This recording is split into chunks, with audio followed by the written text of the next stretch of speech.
Muchas gracias, señora presidenta, señora ministra. A ver, antes de entrar en materia, un par como de cuñas, llamémoslas. Pues lo primero es insistir en llamarle al gobierno nacional en que retire ese proyecto de reforma a la salud que definitivamente es espantoso. Creo que exceptuando a las EPS y a la cúpula del gobierno nacional, nadie está de acuerdo con eso, ¿no? Este fin de semana 63 organizaciones científicas de la medicina, todos los especialistas de este país, pidieron retirar el proyecto.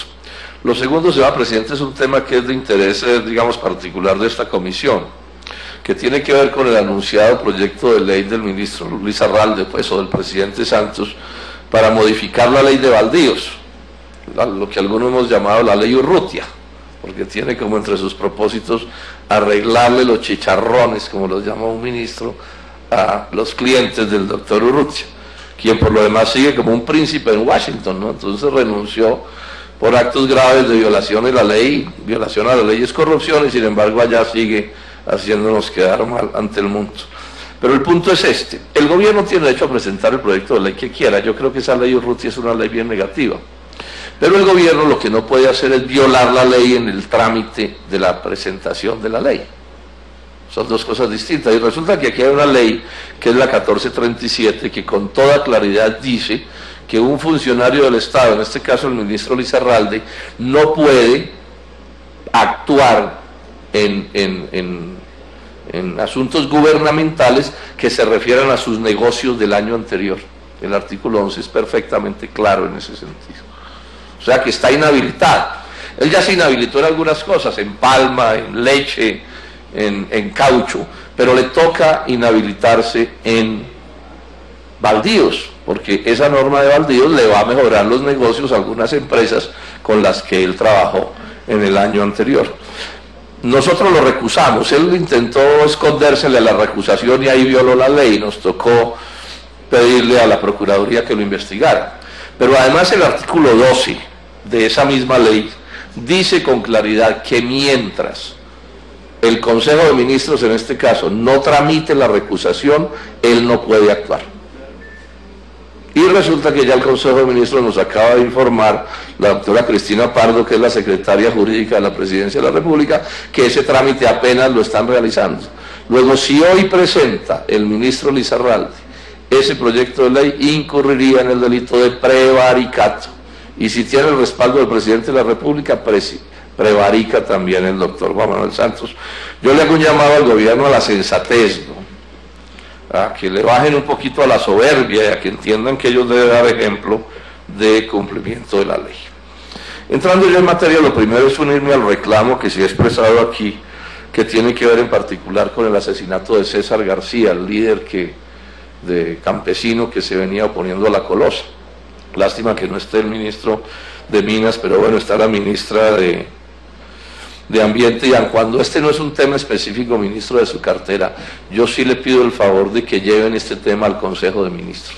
O sea, aquí no pueden seguir asesinando en Colombia a la gente que protesta y todo se queda en la impunidad. No es posible que todo el poder del Estado colombiano sea incapaz de decirle al país qué fue lo que pasó. O sea, no puede ser que un dirigente campesino, llegando a su casa, lo asesinen de un balazo y bueno, otro muerto más y no pasa nada, y esto sucede pues a cada rato. Entonces mi petición muy específica, señora ministra, es que este tema, este particular del señor César García, que además tiene los antecedentes que aquí se acaban de denunciar y que son gravísimos, se lleve al Consejo de Ministros y que el gobierno le diga al país cuándo nos da un informe en relación con qué fue lo que pasó en este otro caso y quiénes son, por supuesto, los responsables. Ya entrando en el tema específico del debate, hago esta anotación. En el Polo Democrático Alternativo no tenemos una posición de principios en contra de la minería, hay quienes la tienen y es respetable, pero nosotros no. Nosotros hemos acuñado una frase que dice: minería sí, pero no así. Minería sí, pero no así. El no así se refiere a muchas cosas.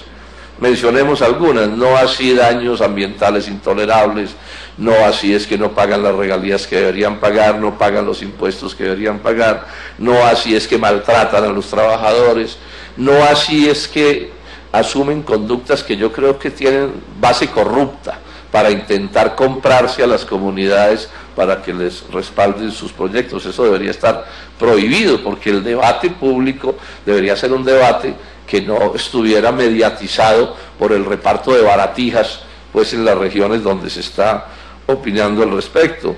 No así también se refiere a que no puede ser solo minería de transnacional y gran minería lo que se plantea en Colombia, sino que debe haber un espacio para la pequeña y mediana minería. Bueno, y no así serían muchas más cosas, pero simplemente lo dejo como un ejemplo de que minería sí, pero no así.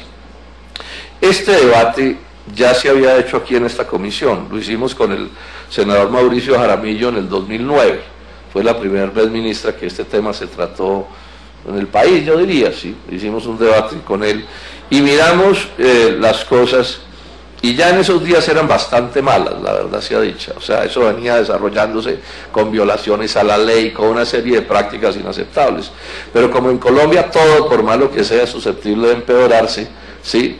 5 años después o 4 años después esto está peor, ya incluso en circunstancias que voy a mencionar ahora, pero que son como increíbles, ¿no? Que uno, porque sabe que son ciertas, o si no pensaría que son mentiras. Estos proyectos mineros entonces tienen que tener un análisis como de costo-beneficio. ¿Cuántos son los costos, cuántos son los beneficios, para ver si a uno al final le suena el proyecto? Y en este caso entonces nos toca entrar a hacer algunas explicaciones de tipo técnico para que los colombianos sepan qué se está discutiendo. En principio es minería de cielo abierto o a cielo abierto, minería que está siendo severamente cuestionada en muchas partes. En Estados Unidos inclusive ya se han aplicado moratorias a ese tipo de minería, porque es una minería, expliquémosle a los colombianos, digamos, la minería de socavón es una minería, puede que suene exagerado, pero lo voy a decir así, que es en cierto sentido cuidadosa con el medio ambiente, porque el negocio del minero es bregar a no tener que mover mucha roca, porque él va detrás como del filón, porque entre más roca mueve, más costoso le sale el asunto. Entonces digamos que en algo se controla. Pero la minería de cielo abierto es exactamente al revés. La minería de cielo abierto es que no importa que el tenor sea muy bajo, porque yo lo que voy a hacer es una ultradestrucción, y casi que como con los días de la piedra filosofal saco oro de donde no hay, ¿sí? Porque es tal el desbarate que, bueno, algún pedacito de oro tiene que aparecer. Entonces es como increíble, pero es cierto. Para obtener, por ejemplo, medio gramo de oro o 1 gramo de oro en minería de cielo abierto, hay que destruir 1.000.000 de gramos de roca. Eso es una relación que es como inaudita, como increíble, pero es así. Eso presupone explosivos en proporciones descomunales, químicos, cianuro en proporciones descomunales, agua en proporciones descomunales, o sea que su impacto ambiental es definitivamente feroz, feroz. Y en el caso del Tolima, a mí me tocó compartir hace unos días con un profesor argentino en un evento aquí en la Universidad Central, un especialista en estos temas, y entonces después de oírle su explicación de detalles sobre las cosas, yo llegué un poco a la conclusión de que el caso de la Colosa es como un ejemplo del libro de texto de lo que no se debe hacer, porque a los impactos generales de esta minería de cielo abierto, entonces en la Colosa le sumamos unas pendientes. Yo pasé vacaciones en ese territorio de Cajamarca de Anaime, o sea que sé muy bien de qué estoy hablando. Estamos hablando de unas pendientes escalofriantes, en donde por supuesto cualquier, digamos, asunto de piscinas o presas, ¿cierto?, para hacer ese procesamiento es, pues, por completo inaceptable. Una zona sísmica, ya se ha mencionado aquí, una zona que tiene al lado el volcán Machín, y es verdad que el volcán Machín es un volcán de un poder destructivo escalofriante. Si uno viaja, como me tocó a mí de carambola, con un geólogo entre Cajamarca y Ibagué, podrá ver cuáles han sido los impactos, doctor Amílcar, de las explosiones de ese volcán, que es de tipo explosivo. Y además es una zona que es como un nudo de agua, llamémoslo. Ese es el agua del río Coello, que es un río que abastece a una porción muy importante del departamento del Tolima, los acueductos de varios municipios, el distrito de riego del Espinal, que es el más grande de Colombia. Entonces digamos que estamos hablando de un proyecto que la sola idea resulta ser, pues, bien discutible, o más que bien discutible, inaceptable, que es lo que estoy señalando. Entonces, cuando uno dice estas cosas, entonces le ponen por el otro lado, ah, sí, pero senador, y toda la plata que nos vamos a ganar.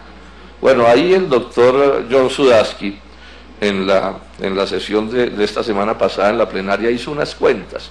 Yo no las voy a repetir, pero a él le da que en lo que tiene que ver con regalías, que además son bajísimas, porque reales son del 3.2% sobre el precio internacional del oro, pues que es una suma, o sea, para probar lo insignificante que son y cómo es de arrevesado este país, por el oro Anglo-Angola Ashanti paga 3.2% de regalía, pero los indígenas Guayú de la Guajira, en condiciones de pauperización escandalosa, pagan el 12%. Cosa que yo no entiendo cómo no se ha cambiado todavía. 12% por la sal de Manaure, señor ministro, usted que es de esa región, ¿cierto? Y 3.2% a Anglo-Angola Ashanti por el oro del departamento del Tolima. Y eso, hechas las cuentas finales, da que esas regalías ascenderían aproximadamente, senador Valera, a unos 69, 70 millones de dólares al año para Colombia, ¿sí? Con unos costos ambientales, calculó también el senador Sudaski, de unos 67 millones de dólares. O sea que lo que nos darían por regalías, a duras penas, pagaría los daños ambientales que tiene el proyecto. El impuesto de renta, por ejemplo, está reconocido por Anglo-Angola Ashanti, que pagarían es del orden del 13%. Entonces, esto es inaudito, les estamos regalando el mineral. O sea, cuando uno hace el cálculo del government take que llaman, e introduce regalía e introduce renta, cuando los descuentos de renta son tan altos, pues el oro termina regalado. Lo decía Clara López en estos días, les pagamos para que saquen el carbón, ¿cierto? Porque si el impuesto de renta es de esa tasa y la regalía es así de bajita, al final les estamos regalando el mineral que se supone le pertenece a la nación. También son conocidos los espejismos mineros del oro, ¿no? O sea, no hay peor drama si uno quiere mirar cuál es la verdadera historia de las maravillas del oro, que es la historia del Chocó. ¿Usted sabe eso cómo fue? Sí, o sea, no hay pueblos más pobres, yo diría que en el mundo, que los pueblos mineros del Chocó, particularmente los que tuvieron la minería de transnacionales, o la pobreza del Bagre y Zaragoza, yo conozco esas tierras también, ¿cierto? O incluso la Guajira y el Cesar, donde al final, con el paso de los años, se va a probar que aquí nos va a quedar en la desgracia, el hueco, la contaminación, la destrucción de los acuíferos y unos pueblos completamente paupérrimos que no tienen posibilidad de resolver nada. Pero además hay otros impactos sociales de la minería que hay que mencionar también y que en Cajamarca los deberían meditar, porque yo sé que allí la Anglo-Angola Ashanti ha hecho un trabajo de lavado de cerebro bastante eficaz y reparten pollos y cursos de costura y una ambulancia, y el Deportes Tolima ya es el Anglo-Angola Ashanti, entonces en el Tolima, o era, yo ya ni sé muy bien, entonces el que no esté a favor del Anglo-Angola Ashanti en el Tolima, señora ministra y señor ministro, es enemigo del Deportes Tolima. Es el peor crimen que puede cometer un tolimense, ¿cierto? Pero son todas fórmulas de la manipulación.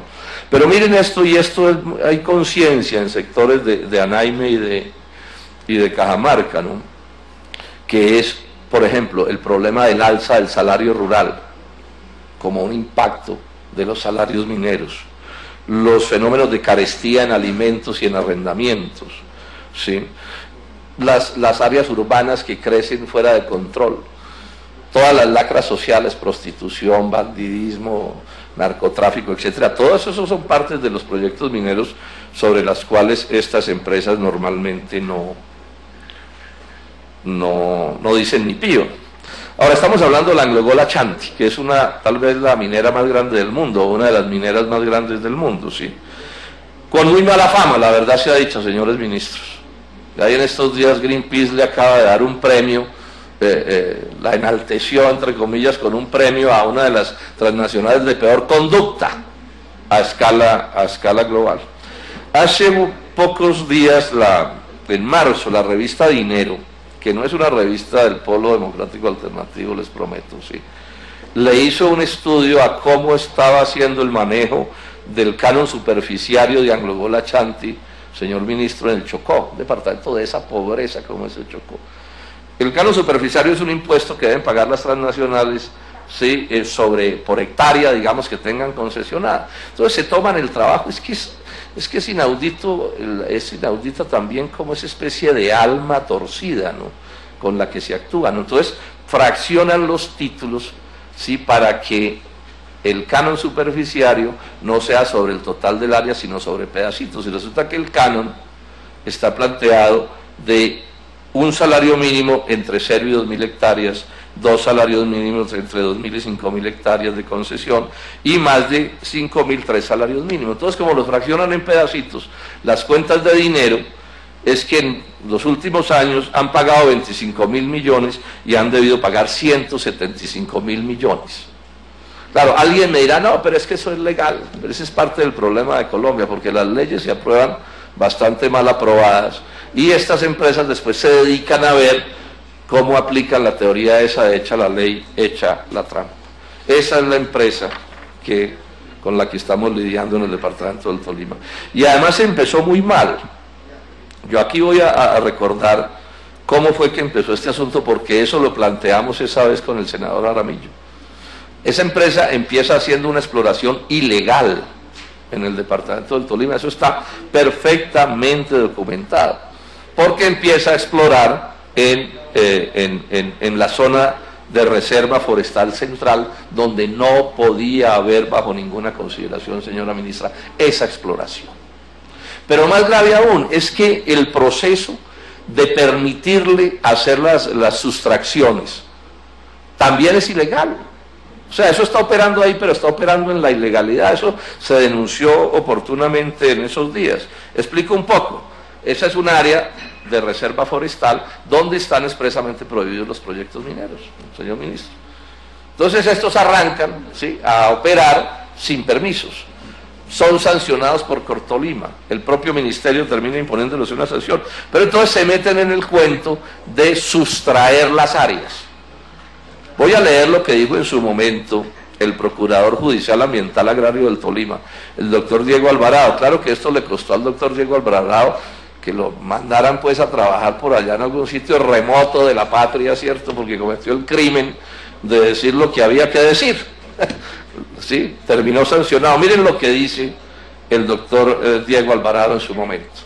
Dice: ahora Anglo-Gold Ashanti solicita la sustracción del área, que de concederse equivale a legalizar el no acatamiento de la ley y premiar a una compañía extranjera que flagrantemente violó, entre otros, el artículo 210 del Código de Recursos Naturales de Colombia, dice el procurador, y agrega: la sustracción del área solicitada por la empresa minera no puede concederse, ni siquiera de manera condicionada, figuración inexistente en la legislación colombiana, porque Cortolima, que es la autoridad ambiental, en el acuerdo 032 de noviembre de 2006, adoptó en su integridad el plan de ordenamiento de la cuenca hidrográfica mayor del río Coello, el POMCA, y en el acuerdo 026 de noviembre 13 de 2007 determinó el uso del suelo para la misma cuenca hidrográfica, estableciendo como uso prohibido del suelo labores de minería de cielo abierto en aluviones o simplemente minería. Por otra parte, el EOT de Cajamarca no contempla la minería dentro de la zona de reserva forestal. Esa es la legalidad de este asunto. Y esto se lo terminaron pasando por la faja. Les hicieron una sustracción, una segunda sustracción, y me informaban ahora que están pidiendo la tercera, y la que tercera ya pasa por encima de la cordillera y le cae a los pobres quindianos. Sí, hasta Salento creo que les termina cayendo. Señora ministra, esto no puede seguir funcionando así. Esto no puede ser la tierra de nadie, este país. Entonces aquí llega un mister y se pone de ruar a lo que se les dé la gana, y no hay los funcionarios que debería haber para que controlen esas cosas.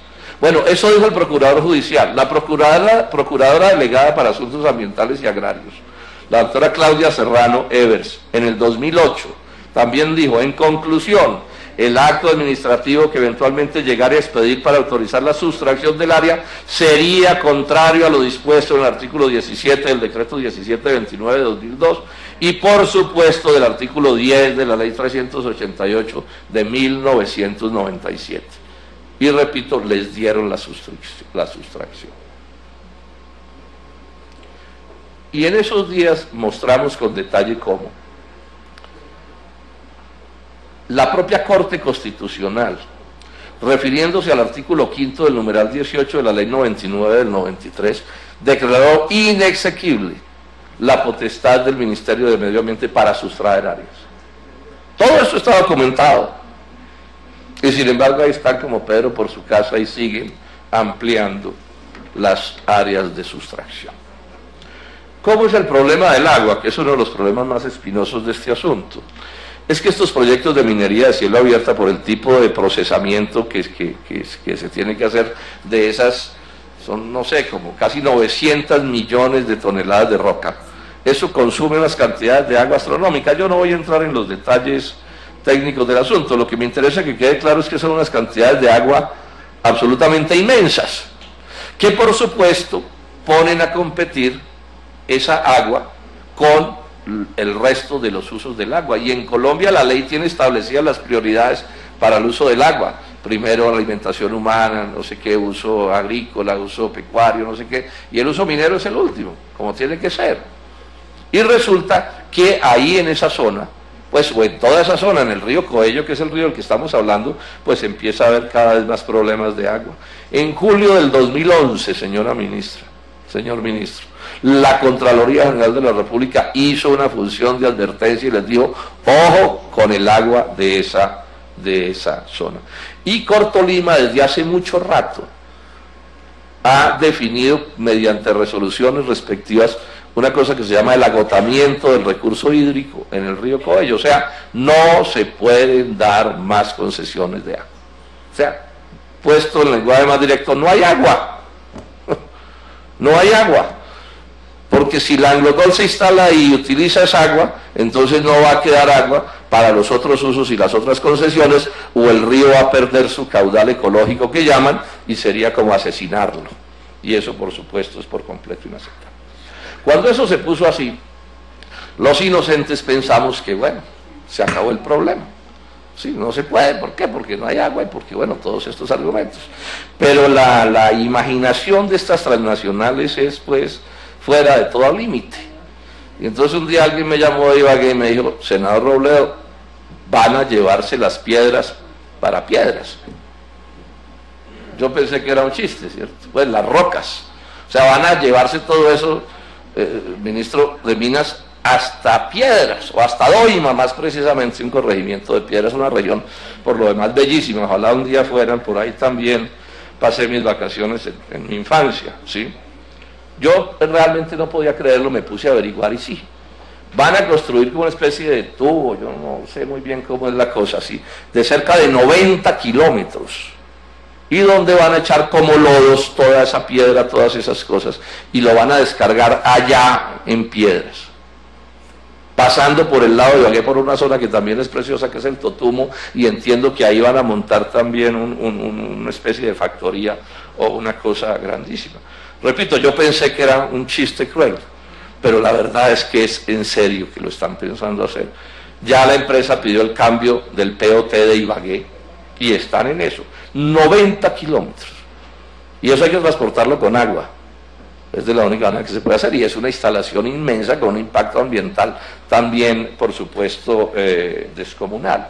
Pero además llamo la atención sobre esto, doctora Amílcar Acosta, ¿cómo será la plata que ganan estos tipos para que puedan meterse en la cabeza, meter por entre un tubo 868 millones de toneladas de roca para irlas a lavar a Piedras? ¿Cómo será lo que ganan?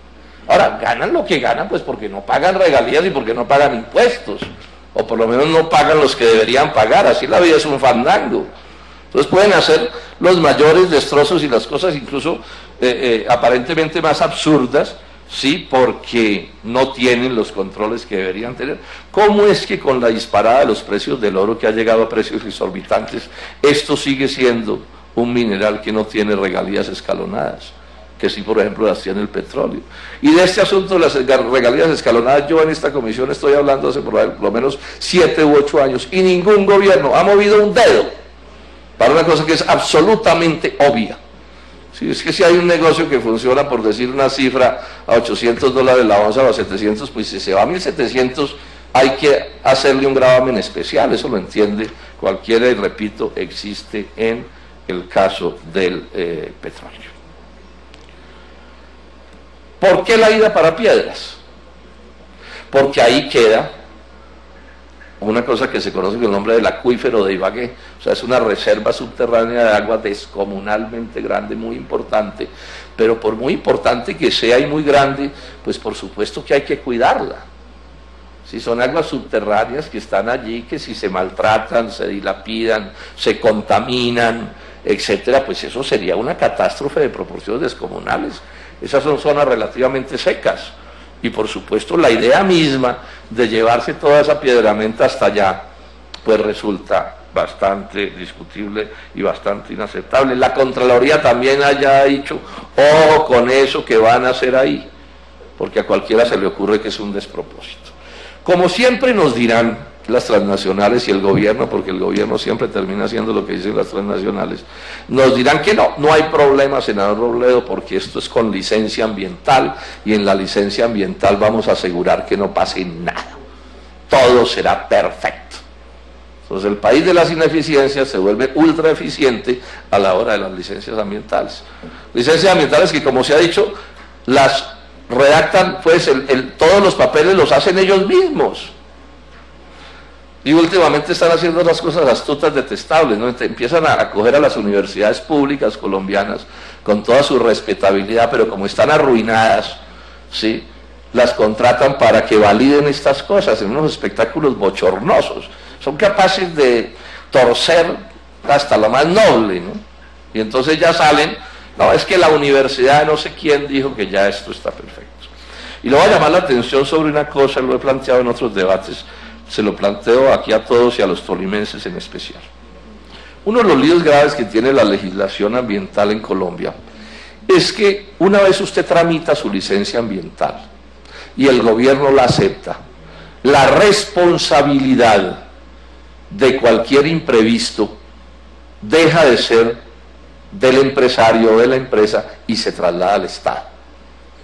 ¿Esto qué quiere decir, señora ministra? Esto quiere decir que si el día de mañana le dan la licencia ambiental a la Anglo-Gol Ashanti para que haga su proyecto allá como se le dé la gana, pero si por cualquier cosa una piscina esa se rompe o contamina el río como no debe ser, o se tira en el acuífero de Ibagué o lo que sea, no responde la transnacional.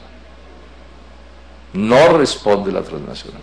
Si es que hubiera transnacional, porque es probable que a la hora de la verdad nos pongan una empresita de papel residenciada en Panamá que lo dejaron librecito de paraíso fiscal este gobierno, si es como increíble, ¿no? ¿Sí? Entonces vamos a perseguir los paraísos fiscales y dejaron solo a Panamá librecito. Y repito lo que suelo decir sobre los paraísos fiscales, es como un paréntesis, ¿no? Yo no dudo que hay gente honrada que tiene plata en paraísos fiscales, pero no hay pillo del mundo que no tenga plata en los paraísos fiscales. Y no nos sorprendamos si el día de mañana la verdadera empresa operadora de eso no es Anglo-Gol Ashanti, sino una empresita con un capital suscrito y pagado de nada, localizada en un paraíso fiscal, y si termina en una catástrofe ambiental este asunto, nadie responde. Nadie responderá. Y entonces aquí pensamos algunos que debe aplicarse una cosa que en medio ambiente es un principio muy caro, que es el principio de precaución. ¿Qué dice el principio de precaución? Que si yo no tengo la certeza absoluta de que una cosa va a terminar mal, pero el riesgo es muy alto, pues no debo correr el riesgo. Eso no es una cosa tan difícil de entender tampoco. Y lo que aquí tenemos es por lo menos un riesgo con todas las características de ser supremamente altas. Luego lo sensato sería decir que no. Bueno, entonces se va la Anglo-Gol Ashanti para Piedras y como parece ser de su estilo, arrancaron a proceder sin ningún permiso y sin ninguna autorización y dicen nada. El viejo cuento del general, pues, de la guerra, que decía que vayan los fusilando mientras llega la orden de Bogotá, ¿no? ¿Sí? Entonces vamos haciendo esta cosa mientras vemos si aparece. Y entonces Cortolima, el doctor Cardoso, actúan con corrección y dicen ustedes no pueden seguir haciendo eso y toman unas determinaciones que no voy a entrar a detallar, pues que no les gustaron a Anglo-Gol Ashanti y miren lo que pasa. Y esto me parece de una gravedad inaudita y lo estoy enfatizando. Le pusieron a esos funcionarios, a 7 de ellos, señora viceministra, les impusieron demandas penales. Demandas penales. Entonces Entonces yo he venido hablando aquí de una cosa que es muy grave en Colombia, que es la matonería de transnacional. Este es un caso de matonería transnacional. El señor Efremovich, el dueño de Avianca, a quien este país recibió con los brazos abiertos y vive como un príncipe, entonces en el INCODER toma una decisión legal, porque la investigamos en mi oficina, y al doctor no le gustó y cogió a uno de esos super recontrabogados que hay aquí, demanda penal a los funcionarios del INCODER. Funcionarios comunes y corrientes que casi que tendrían que vender sus casas para poder pagar un abogado que los proteja. Otro caso, claro, también le interpuso una demanda penal a un funcionario que se atrevió a ponerles alguna glosa o algún tipo de control. Aquí miramos hace días, señor ministro, usted no estaba todavía de ministro, el caso de Pacífico Rubiales amenazando con interponerle también, en este caso no una demanda penal, sino meter el Tribunal de Arbitramiento del TLC con Canadá a Ecopetrol, porque Ecopetrol les exigió que cumplieran un contrato. Cosa que por lo demás, senadora Marisa, vamos a tener que volver a mirar a ver si ya pagaron o no pagaron, porque en esos días primero echaron el cuento de que sí, pero después que no, ¿no? ¿Sí? Y tocará volver a mirar en qué paró ese asunto. Pero esto lo quiero denunciar como un acto absolutamente repudiable y un llamado a los colombianos y al gobierno nacional. Si en Colombia se impone como estilo la matonería de las transnacionales, eso sería de una gravedad inaudita. ¿Qué funcionario se va a atrever a actuar? Entonces, al que no corrompen le meten miedo, ¿ese es el cuento? No. Increíble, pero cierto. Entonces la gente de Piedras y de Doima, con muy buen sentido, se rebelaron contra eso. Apenas supieron que les iban a barrer su municipio, que se los iban a desbaratar, que se los iban a volver un basurero. Porque lo que van a montar en Piedras es un basurero. Es decir, por cada medio gramo de oro, 1.000.000 de gramos de basura, porque esa piedra que les dejan ahí es basura. Basura pues además fuertemente contaminante, dificilísima de manejar, cuyos alcances nadie sabe con el paso de los siglos o de los años o de los milenios, pero es basura. Esto quiero enfatizarlo, señor ministro y señora ministra, porque ahorita voy a entrar al debate de cuáles son las prerrogativas del gobierno nacional y cuáles son las prerrogativas de los municipios. Lo que van a montar en Piedras no es minería, sino un basurero. O aquí como es la historia, ¿cierto? Entonces, las mineras hacen cualquier cosa, lo que se les dé la gana, y lo pueden hacer a 100 kilómetros, a 1.000 kilómetros, a donde sea, de su proyecto minero, y allá también tienen licencia para matar. Esa sería una discusión bien interesante. Entonces se hace la consulta. Yo creo que la consulta, yo miré eso con detenimiento en mi oficina, cumplió todas las normas, es perfectamente legal, tiene presunción de legalidad, la pregunta no tiene problema. Ahí han querido montar cuentos los de Anglo-Gola Chanti, ¿sí? Para, digamos, menospreciar o descalificar esa acción ciudadana. Y el gobierno ha asumido una actitud inaceptable, irrespetuosa, de desprecio, de desdén, como que estuvieran locos los de Piedras y se atrevieron a hacer esa cosa. Los han amenazado, la Procuraduría los amenazó que si hacían alguna cosa entonces les iban a caer porque el gobierno nacional es el dueño del subsuelo y entonces tienen derecho a hacer lo que se les dé la gana. Esa es un poco como la cosa que le están planteando al país, ¿no? Es como Bogotá contra la provincia. Entonces la alta burocracia del Estado colombiano con el garrote de la minería haciendo lo que se le da la gana por todas partes. Y les toca a las comunidades aguantarse cualquier cosa. Y menciono algo que se me pasó de mencionar, el caso de las regalías. Las regalías, primero, hubo un despojo inmenso a los sitios donde se producía el mineral, eso lo debatimos aquí muchísimo. Pero además yo hasta donde entiendo por la ley de regalías, no solo son muy bajas, sino que no le llega casi nada a Cajamarca y creo que a Piedras no le llega nada de tipo especial, señor ministro. O sea, no le tocan sino los quines. Y cuando la gente de Piedras se molesta, entonces, ¿qué problema con el gobierno nacional? Yo concluyo diciendo esto. Yo estoy cada vez más convencido que este es un proyecto indeseable. Estoy cada vez más convencido de la justeza de los reclamos de la gente de Cajamarca y de Anaime y de Piedras. Y particularmente en el caso de la consulta le doy a eso mucho valor. Y creo que tienen todo el derecho a proceder legalmente, el Consejo Municipal y la Alcaldía Municipal, en defensa de su suelo. De su suelo. Sí, porque es que el basurero se los van a montar no en el subsuelo, sino en el suelo, que es donde viven los ciudadanos, que es lo que viven los ciudadanos de Piedras. Yo soy pesimista, les digo francamente a todos. Yo creo que la actitud del gobierno nacional es desastrosa en estas cosas. Y es desastrosa por una causa muy profunda y muy negativa. Ayer se aprobó el TLC con Corea. Lo aprobaron pues las mayorías afectas al gobierno. Eso es como ponerle un carro bomba a lo que queda de la industria en Colombia. Nadie se atrevió a discutir eso y les importó un pepino. Entonces se inventaron la falacia de que es que vamos a vender un banano o una florecita o alguna cosa en Corea. Porque aquí le echan el cuento a la gente de que los TLCs son como que entonces uno firma un TLC y el gobierno de allá pone una mesita y un funcionario para recibir todo lo que uno le quiera mandar. Pero ¿qué es, a dónde es a lo que quiero llegar? Unos TLCs destruyen el agro, otros TLCs destruyen la industria. Entonces, ¿de qué tiene que vivir Colombia? De lo que está viviendo hoy, de minería. Entonces, si un país lo único que le queda de aparato productivo es la minería, pues ese gobierno que organice las cosas así tendrá que volver la minería como Dios, con derecho a lo que sea, a arrasar un país incluso, porque o si no, ¿de dónde van a salir los dólares para pagar las importaciones industriales, las importaciones agrícolas que no producimos, para pagar la deuda externa, etcétera, etcétera, etcétera? Y a mi juicio es el minería sí, pero no así. A mi juicio esta es la parte más grave de eso, porque la minería no se está concibiendo en Colombia como una cosa que llegue a sumarle al agro, a sumarle a la industria, tengamos gran agro, tengamos gran industria y además tengamos una minería, pues como ya he señalado que debe ser, sino que es lo único que nos queda. Si se esfumara la producción petrolera y carbonera de Colombia, Colombia se apagaría como una vela. Algo así como el 70% de las exportaciones están allí. Pero que esto sea así, pues no nos va a dejar de interesarnos en estos temas y en seguir luchando.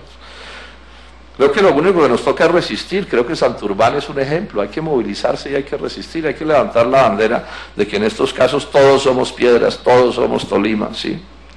Y en eso llamo a los tolimenses en particular, a los de todos los partidos, no solo a los del polo, a los de todos los sectores políticos, todos los sectores sociales, económicos, académicos, todo el mundo, a que nos unamos en la idea de que ese proyecto, como está concebido, no puede pasar. Muchas gracias, señora presidenta.